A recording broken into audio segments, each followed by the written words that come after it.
گھونٹ پی جائے. اور اللہ کے نزدیک وہ بڑا افضل عمل ہے جس میں بندہ اپنے غصے کو خود گھونٹ گھونٹ پی جاتا ہے. اور شیخ سعدی رحمۃ اللہ تعالی علیہ نے بھی گلستان میں اس کو لکھا کہ سب سے پیارا مشروب وہ ہے جس کا ٹیسٹ، جس کا ذائقہ آپ کو ساری زندگی ملتا ہے، اور وہ ہے اپنے غصے کو گھونٹ گھونٹ کے پی لینا. اللہ تعالیٰ نے سورہ آل عمران آیت نمبر 133 میں تعریف کرتے ہوئے ان لوگوں کی فرمایا والکاظمین الغیظ، اور ایمان والے غصے کو پی جاتے ہیں، والعافین عن الناس، اور لوگوں کو معاف کر دیتے ہیں، واللہ یحب المحسنین، اللہ احسان کرنے والوں کو پسند کرتا ہے. لہذا معاف کر دینا، درگزر کر دینا، تحمل اور برداشت کو اپنا لینا، صبر کی کیفیت کو دل میں پیدا کر لینا، یہ سارے وہ اوصاف ہیں جو ایک بندے کو انسانیت کے اعلیٰ درجے پر فائز کر رہے ہیں. اسلام صرف عقائد و اعمال کی اصلاح نہیں کرتا، بلکہ اسلام عقائد و اعمال کی اصلاح کے ساتھ ساتھ ہمیں باہمی رواداری، تحمل، برداشت اور صبر کی تلقین بھی کرتا ہے. جس طرح انسان کو خوراک کی ضرورت ہے اور اس کے بغیر اس کا جینا ممکن ہی نہیں، ایسے ہی کسی بھی معاشرے کے اندر صبر، تحمل اور برداشت کی بھی بہت ضرورت ہے. اس کے بغیر معاشرہ اپنی اقدار و شناخت بھی کھو دیتا ہے. وہ اپنی بنیادی جو اقدار ہیں ان کو بھی بلا بیٹھتے ہیں لوگ، اور معاشرہ اپنی اقدار و شناخت ہی کھو بیٹھتا ہے اگر اس کے اندر تحمل، برداشت، صبر اور رواداری جیسی یہ صفات پیدا نہ ہو.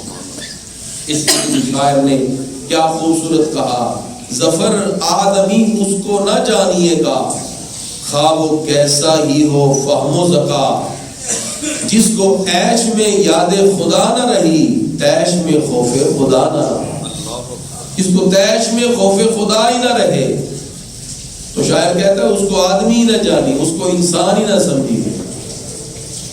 نبی کریم صلی اللہ علیہ وسلم کی بارگاہ میں ایک شخص نے عرض کیا یا رسول اللہ صلی اللہ علیہ وسلم اوصنی، مجھے کوئی وصیت فرمائے.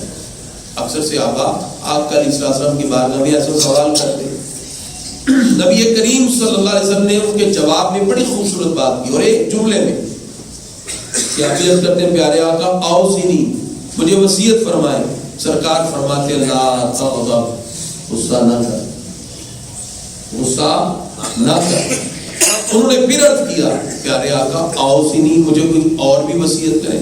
حدیث کے الفاظ ہیں فردد مرارا، انہوں نے پھر بار بار یہی کوشچن ریپیٹ کیا پیارے آقا مجھے وصیت کریں. سرکار نے پھر جواب میں کہا لا تغضب، غصہ نہ کر. وہ بار بار پوچھتا ہے، سرکار ہر سوال پر اس کو وصیت یہی کرتے ہیں لا تغضب، تو غصہ نہ کر. پتہ چلا غصہ ایسی بری عادت ہے جس کی وجہ سے انسان انسانیت کے درجے سے گر جاتا ہے. اب آئیے اگر ہم غصے کے پیرامیٹر متعین کریں، اگر ہم اس کو اس انداز میں دیکھیں کہ کون سا غصہ درست ہے کون سا نہیں، کیونکہ غصے کو ایک لحاظ سے ایک نارمل بیہیویئر بھی کہا جاتا ہے، لیکن یاد رکھیے جبلت و فطرت انسانی میں غصہ کا عنصر موجود ہے، لیکن یہ ایک شیطانی عمل ہے اور خون کی طرح رگوں میں دوڑ جاتا ہے. اس لیے فرمایا غصہ شیطان سے ہے اور شیطان آگ سے بنا ہے.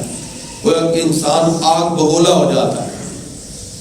اور ایک اعتبار سے غصہ نارمل بیہیویئر بھی ہے، اور کسی بھی شخص کو متنبع کرنے کے لیے، سرزنش کے لیے غصے کی کیفیت کا پیدا ہو جانا انسان کی نیچر میں شامل ہے، یہ اس کی فطرت میں شامل ہے. لیکن غصے کو نبھانا اور غصے کو برداشت کرنا یہ انسان کا کمال اور انسانی معراج ہے.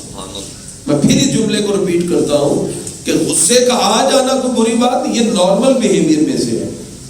کوئی افسر ہے، کوئی آفس میں بیٹھا ہے، وہ اپنے ماتحت کے کسی عمل پر غصے میں آتا ہے اور اس کو سرزنش کرتا ہے، تو اس کو متنبع کرنا یا سرزنش کرنا یہ عمل ایک حد تک تو درست ہے، لیکن اگر یہ اپنی لیمٹس کو کراس کر جائے، اپنی حد کو توڑ کر غصہ نہ رہے، اختلاف رائے مخالفت بن جائے، تو پھر یہ غصہ ایسی ہیجانی کیفیت بن جاتا ہے جس کی وجہ سے انسان اس کی حدوں کو توڑ کر بہت آگے نکل جاتا ہے۔ اسلام نے اس لیے غصے سے منع کیا کہ غصے کو نبھانا اور برداشت کر لینا یہ بندہ انسان کی معراج بھی ہے اور فضیلت کی دلیل بھی ہے، اور معاملہ فہم ہونے کی دلیل بھی ہے کہ وہ بندہ بات کو سمجھتا ہے، معاملے کی حقانیت اور حقیقت اور ریئلٹی کو جانتا ہے۔ اس لیے اسلام نے یہ کہا کہ صبر کو اپناؤ، غصے کی کیفیت پیدا ہو، صبر کو اپناؤ۔ قرآن مجید فرقان حمید میں تقریباً 103 مرتبہ صبر کرنے کا حکم دیا گیا، اور حلیم یہ اللہ کا نام بھی ہے۔ حلیم کا مطلب بردباری۔ اللہ تبارک و تعالیٰ نے تقریباً قرآن مجید میں 21 مرتبہ اس کو ذکر فرمایا۔ حلیم مقتبہ کا مطلب انسان کی طبیعت میں بردباری آ جائے۔ بردبار جو شخص ہوتا ہے در حقیقت وہ صفات الہیہ کا پرتاؤ اور مظہر بن جاتا ہے۔ صوفیہ کرام فرماتے ہیں اللہ تعالیٰ بندے کو عطا فرما رہا ہے، بندے کو رزق دے رہا ہے، بندے کو مال دولت ہر چیز اللہ نے عطا کی، لیکن بندہ پھر بھی اس کی نافرمانی کرتا ہے، اس کی حکم دوری کرتا ہے۔ اللہ پھر بھی دے رہا ہے۔ فرمایا رب بندے کی نافرمانی پہ اس کا رزق روکتا نہیں۔ جب اللہ بردباری کر رہا ہے، بندے کو بھی چاہیے کہ اللہ کی صفات سے متصف ہو کے بردباری کا مدد بن جائے۔ اور یہ جو روایت میں آتا ہے تخلقوا باخلاق اللہ، اللہ کے اخلاق سے جڑ جاؤ۔ پروردگار نے قرآن مجید فرقان حمید میں ارشاد فرمایا صبغۃ اللہ ومن احسن من اللہ صبغہ، فرمایا اللہ کا رنگ اور رب کے رنگ سے بہتر اور کون سا رنگ ہو سکتا ہے؟ وہ اللہ کا رنگ کیا ہے؟ وہ صفات الہیہ ہیں جس کا پرتاؤ اور مظہر جب ایک انسان بنتا ہے تو حلیمیت اور بردباری اس کی ذات میں جھلکنا شروع ہو جاتی ہے، اور جب وہ بردبار بن جاتا ہے پروردگار کی خصوصی رحمتیں اور انعامات اس کی طرف متوجہ ہو جاتی ہیں۔ حدیث کے مطابق غصے کے اندر افراد کے 3 طبقات ہیں۔ نبی کریم صلی اللہ تعالی وسلم کی حدیث ہے، آقا علیہ الصلوۃ والسلام فرماتے ہیں کوئی ایسا شخص ہے جس کو دیر سے غصہ آتا ہے اور جلدی چلا جاتا ہے، دیر سے غصہ آتا ہے اور جلدی چلا جاتا ہے۔ دوسرا نبی کریم صلی اللہ علیہ وسلم فرماتے ہیں دوسرے وہ افراد ہیں کہ کسی کو غصہ بھی جلد آتا ہے اور دور بھی جلد ہو جاتا ہے، اور تیسرا وہ شخص ہے جس کو غصہ جلد آتا ہے لیکن دور بڑی دیر سے ہوتا ہے۔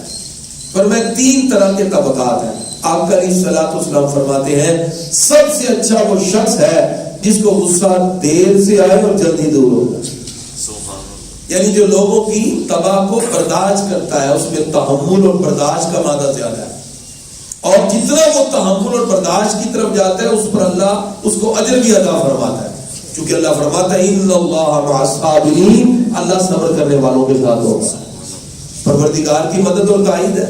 تو سب سے اچھا وہ شخص ہے جس کو غصہ دیر سے آئے اور جلد دور ہو جائے، اور سب سے برا وہ ہے کہ جس کو غصہ جلد آ جائے اور جائے بڑی دیر سے، وہ غصے میں تل ملاتا رہے، اور غصے کی جو کیفیت ہے اس میں انسان حسد میں اور پھر ایسی برائیوں میں مبتلا ہوتا ہے جس کی وجہ سے وہ بڑے بڑے جرائم کا بھی ارتکاب کر لیتا ہے۔ ایسا شخص نبی کریم صلی اللہ علیہ وسلم نے اس کے بارے میں باقاعدہ طور پر مذمت کا ارشاد فرمایا۔ آقا علیہ السلام فرماتے ہیں غصہ ابن آدم کے دل میں ایک چنگاری ہے، دیکھتے نہیں اس کی آنکھیں لال اور اس کی رگیں پھول جاتی ہیں، فرمایا یہ ایک چنگاری ہے اور ہے یہ شیطانی عمل۔ اس لیے گرامی حضرات اللہ کے نزدیک کوئی بندہ جب غصے کی حالت میں گھونٹ گھونٹ کر اس غصے کو پی لے، پروردگار کو یہ عمل سب سے پیارا لگتا ہے، اور غصہ کبھی انسان کے ایمان کو بھی بگاڑ دیتا ہے۔ جیسے ایلوا شہد کو، یہ حدیث کے الفاظ ہے، شہد کے اندر اگر آپ کوڑ تمبا ڈال دیں تو وہ شہد کو بگاڑ دے گا، اور بعض اوقات اپنی حرکات کی وجہ سے ایمان خطرے میں بھی پڑ جاتا ہے.